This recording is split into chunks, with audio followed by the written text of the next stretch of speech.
নমস্কার বন্ধুরা, কাজল ভিলেজ কিচেনে সকলকে স্বাগত জানাই। রোজকারের মতো আজও রান্নাঘরে চলে এলাম। আজকে কিভাবে নতুন ধরনের একটি মটরশুঁটি আর ডিমের নতুন একদম রেসিপি আপনাদের সঙ্গে শেয়ার করব, তার জন্য প্লিজ প্রথম থেকে লাস্ট পর্যন্ত ভিডিওটি দেখতে থাকুন। আশা করছি বেশ ভালো লাগবে। বন্ধুরা, তার জন্য আমি এখানে 4টে ডিম নিয়ে নিয়েছি। তো এই ডিমগুলোকে একটা এরকম ছোট্ট থালা বা যে কোনো পাত্রের মধ্যে ভেঙে নেবেন।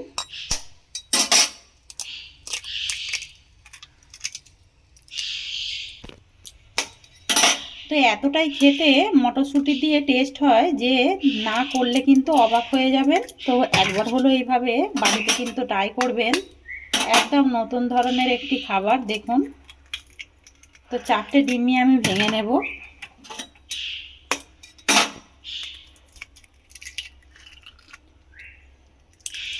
তো দেখুন বন্ধুরা, ডিম 4টে ভেঙে নিয়েছি।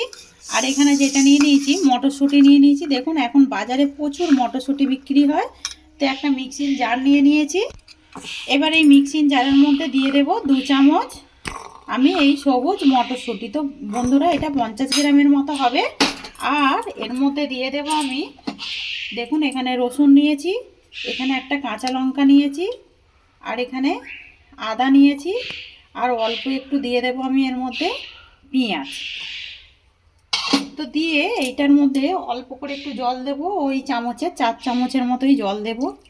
তো খুব বেশি জল দেবেন না, অল্প করেই জল দিয়ে একটা আমি ভালো করে এটাকে বেটে নেব মিক্সিতে। তো এটা মিক্সিতে দিয়ে খুব ভালো করে এটাকে বেটে নিয়েছি। দেখুন, তা আপনারা চাইলে কিন্তু শিলনোড়াতেও এইভাবে কিন্তু বেটে নিতে পারবেন, একদমই, যেহেতু অল্প মটরশুঁটি আছে। এবারে এই ডিমের মধ্যে আমি এই মটরশুঁটি এটা দিয়ে দেব। তো সবটা দেব না, ওই 1-1.5 চামচের মতো রেখে দেব। তো দেখুন, আমি এখানে 1 থেকে 1.5 চামচের মতো রেখে দিয়েছি। এবারে আমি এর মধ্যে কিছু উপকরণ দেব। দিয়ে দেব আমি স্বাদ মতো লবণ, দিয়ে দেব স্বাদ মতো লবণ বা মাপ মতো লবণ। এবারে লবণ দিয়ে এই ডিম আর মটরশুঁটির যে মিশ্রণটা আছে খুব ভালো করে ফেটে নিতে হবে। এইভাবে খুব ভালো করে এটাকে 2 মিনিট মতো ভালো করে ফাটলেই কিন্তু একেবারে রেডি হয়ে যাবে। দেখুন, আর ওর থেকে বেশি জল দেবেন না, যতটা কম জল দিয়ে বাটা যায় সেরকমই মাথায় রাখবেন। তো দেখুন, খুব ভালো করে এটাকে 2 মিনিট মতো ধরে ভালো করে ফেটে নিয়েছি। অপর দিকে দেখুন, একটা আমি তাওয়া মতো বসিয়ে দিয়েছি। এবারে এর মধ্যে দিয়ে দেব সর্ষের তেল।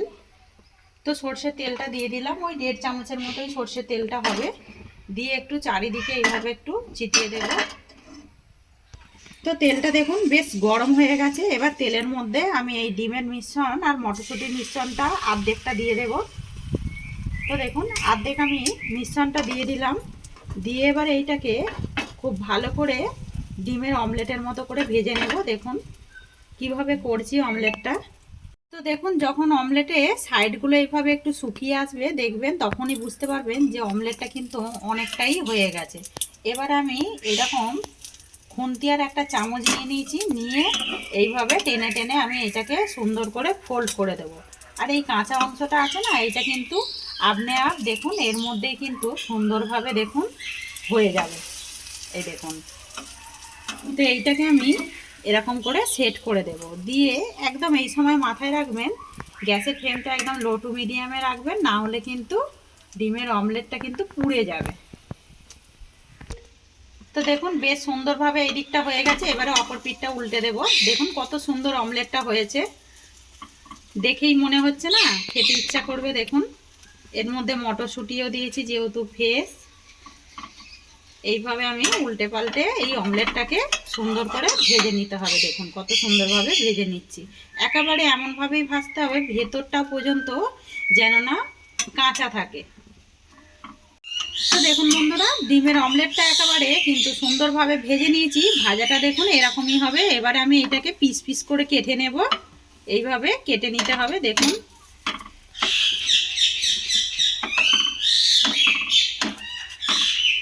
তো আপনারা চাইলে কিন্তু এটাকে নাবিয়েও সুন্দর করে ছোট ছোট করে পিস পিস করে কেটে নিতে পারেন, ঠান্ডা করেও কাটা যাবে এটাকে। আমি এর মধ্যেই কেটে নিলাম। তো দেখুন ভাজাগুলো কত সুন্দর হয়েছে। দেখুন এইগুলোই কিন্তু মনে হচ্ছে টিফিনে খাওয়া হয়ে যাবে। দেখুন এর মধ্যে একটু গোলমরিচ গুঁড়ো দিলে কিন্তু একেবারে টিফিনের মধ্যে 1 পিস করে দেওয়া যাবে। দেখুন কতটা সুন্দর লাগছে। তো এইভাবেই বন্ধুরা সবগুলোই কিন্তু ভেজে নেব। তো এর মধ্যে আবারও একটু ওই অল্প একটু তেল দিয়ে দেবো। দেখলেন অল্প তেলের মধ্যেই কিন্তু হয়ে যায়, আর বেশি তেল দেবো না। কড়ার মধ্যে কিন্তু অনেকটাই বেশ তেল রয়েছে। আর দেখুন গ্যাসটা একদম লো টু মিডিয়ামে করে রেখেছি আমি। তো দেখুন তেলটা বেশ কিন্তু গরম হয়ে গেছে। আবারও আমার যেই ডিমের এইখানে মিশ্রণটা আছে, এই মিশ্রণটা আমি একটুখানি ফেটে জাস্ট আমি আবারও এর মধ্যে দিয়ে দেব। ওই একইভাবে এইটাকেও ভেজে নিতে হবে। দেখুন যখনই শুকনো হয়ে আসবে ওই একই রকম করে আমি ভেজে নেব। তো দেখুন এইটাকেও বেশ ওই একইভাবে আমি সুন্দর করে ভেজে নিলাম। ভাজাগুলো দেখুন কতটা সুন্দর লাগছে দেখুন। তো এবারে এরকম তো আমরা ভাজা খাবো না, এইটাকে আমি একদম ডিমের একটি অন্যরকম রান্না করে আপনাদের সঙ্গে শেয়ার করব। এই কড়ার মধ্যেই দিয়ে দেব আবারও সর্ষের তেল। তো দেখুন সর্ষের তেল দিয়ে দিলাম। তেলটা কিন্তু বেশ গরম হয়ে গেছে। দিয়ে দেব গোটা জিরে ফোড়নে। আর এখানে দেখুন গরম মশলা নিয়েছি, ডালচিনি, লবঙ্গ, এলাচ, এইগুলোও দিয়ে দেব ফোড়নে। ফোড়নটাকে আমি জাস্ট 2 মিনিট একটু ভেজে নেব, যাতে করে একটা সুন্দর মিষ্টি গন্ধ ছাড়ে। এবারে ফোড়নটা যখন সুন্দর মিষ্টি গন্ধ ছাড়বে, এখানে দেখুন আমি একটা বড় সাইজের পেঁয়াজকে কুচিয়ে রেখেছি। এই পেঁয়াজ কুচানোটা দিয়ে দেবো এর মধ্যে। দিয়ে আমি সুন্দর করে বাদামি রং আসা পর্যন্ত ভেজে নেব। এই সময় গ্যাসের ফ্লেমটা হাই ফ্লেমেই রাখবো। তো দেখুন পেঁয়াজটা কিন্তু সুন্দর একটা রং চলে এসেছে আর একটা সুন্দর মিষ্টি গন্ধ এসেছে। এবার আমি এর মধ্যে দিয়ে দেব 1 চামচ আদা রসুন আর একটা কাঁচা লঙ্কা আমি বেটে নিয়েছি। এই কাঁচা লঙ্কা বাটাটাও দিয়ে দেব। দিয়ে এবারে এই আদা রসুন কাঁচা লঙ্কাটাকেও পেঁয়াজের সঙ্গে খুব সুন্দর করে কষিয়ে নেব। তো ততক্ষণে একটা মশলা করে নেওয়া যাক। তো দেখুন এখানে যেই আমি মটরশুঁটির মিশ্রণটা মানে বাটা মটরশুঁটিটাকে রেখে দিয়েছিলাম, এইটাকে আমি নিয়ে নিলাম। এর মধ্যেই এবারে কিছু উপকরণ দিয়ে দেব। এখানে দেখুন একটা বড় সাইজে টমেটোকে আমি এইভাবে পিস করে কেটে নিয়েছি, দিয়ে দেব। এর মধ্যে এবারে দিয়ে দেব আমি দেখুন আধখানা এখানে আমি পেঁয়াজ কেটে রেখেছি। এই পেঁয়াজটাকেও দিয়ে এটার মধ্যে আর জল দেব না, এটাকে খুব ভালো করে আমি বেটে নেব। বেটে ফিরে আসছি।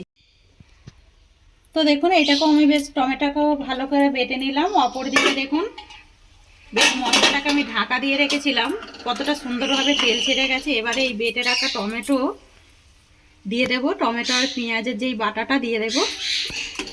এবারে টমেটোটাকেও আমি ওই মশলার সঙ্গে খুব সুন্দর করে আদা রসুন পেঁয়াজের সঙ্গে খুব ভালোভাবে কষিয়ে নেব।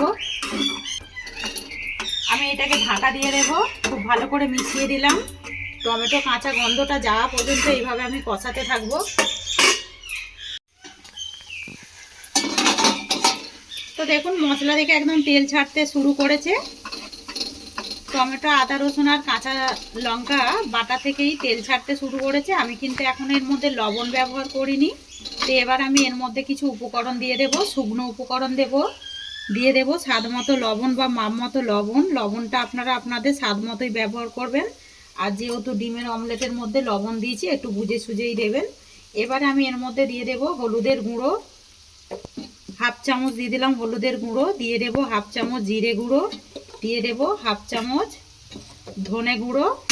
আর দিয়ে দেবো এর মধ্যে আমি গোলমরিচের গুঁড়ো। তো দেখুন বন্ধুরা দিয়ে দিলাম গোলমরিচ গুঁড়ো। দিয়ে এবারে মশলাটাকে খুব সুন্দর করে কষিয়ে নেব। এখানে মিক্সি ধোয়া অল্প করে একটু জল দিয়ে দেব। তো দেখুন জলটাও দিয়ে দিলাম। দিয়ে এবারে মশলাটাকে ওই একইভাবে ঢাকা চাপা দিয়ে ভালো করে কষিয়ে নিতে হবে। আর এবারে দিয়ে দেব আমি এর মধ্যে লঙ্কার গুঁড়ো। তো বন্ধুরা ঝালটা আপনারা আপনাদের পছন্দ মতোই দেবেন, মানে যতটা যে যেরকম ঝাল খান। আমি একটা ডিমের অমলেটে লঙ্কা বেটে দিয়েছি। আর আমি এর মধ্যে দিয়ে দিয়েছি একটা মানে কাঁচা লঙ্কা বাটাও দিয়েছি আদা রসুনের সঙ্গে। আর গোলমরিচ যেহেতু ঝাল, তাই জন্য আমি 1/2 চামচ দিয়ে দিলাম লঙ্কার গুঁড়ো। তো ঝালটা আপনারা আপনাদের প্রয়োজন মতোই ব্যবহার করবেন। তো দেখুন মশলা থেকে একদম তেল ছেড়ে গেছে আর মশলাটা কত সুন্দর দানা দানা ভাব মতো হয়ে গেছে। দেখুন তার মানে একেবারে পারফেক্টভাবে মশলাটা কিন্তু কষানো হয়ে গেছে। এই সময় আমি গ্যাসের ফ্লেমটা ফের হাইতে দিয়ে দিলাম। দিয়ে আমি এখানে 1 বাটি জল নিয়েছি, দেখুন এই জলটা আমি দিয়ে দেবো। তো এই জলটা কিন্তু গরম জল, আমি আগে থেকে করে রেখেছিলাম। দিয়ে এবারে মশলাটাকে খুব ভালো করে মিশিয়ে নেব। এরকম ডিমের অমলেটে বা কিছু ভাপা কিছুতে যদি গরম জল দিয়ে যায়, ব্যবহার করা যায়, তাতে করে কিন্তু তরকারির টেস্টটা কিন্তু বেশ ভালো লাগে। তো দেখুন এখানে আমি 1 বাটি জল দিয়ে দিলাম। এবারে এর মধ্যে এই সময় দিয়ে দেবো আমি গরম মশলা গুঁড়ো, 1/2 চামচ মতো গরম মশলা গুঁড়ো নিয়েছি। এই গরম মশলা গুঁড়োটাও দিয়ে দেব। দিয়ে আমি এবারে গ্রেভিটাকে ফুটতে দেব। তো ততক্ষণ একটু ঢাকা দিয়ে দেব, দিলে পরে তাড়াতাড়ি ফুটে উঠবে। তো দেখুন একদম গ্রেভিটা সুন্দরভাবে ফুটে উঠেছে, আর কালারটাও দেখুন কতটা সুন্দর এসছে, রঙটাও। এই সময় আমি যে ডিমের মটরশুঁটির অমলেটটা ভেজে রেখেছিলাম, এইগুলোকেও দিয়ে দেব। খেতে এটা কিন্তু বেশ ভালো লাগে, গরম ভাতের সঙ্গে বা রুটি পরোটার সঙ্গেও কিন্তু রাতে এরকম খাওয়া যাবে। দেখুন, আর এবারে ওপর থেকে আমি একটু ধনেপাতা দিয়ে দেব এই সময়।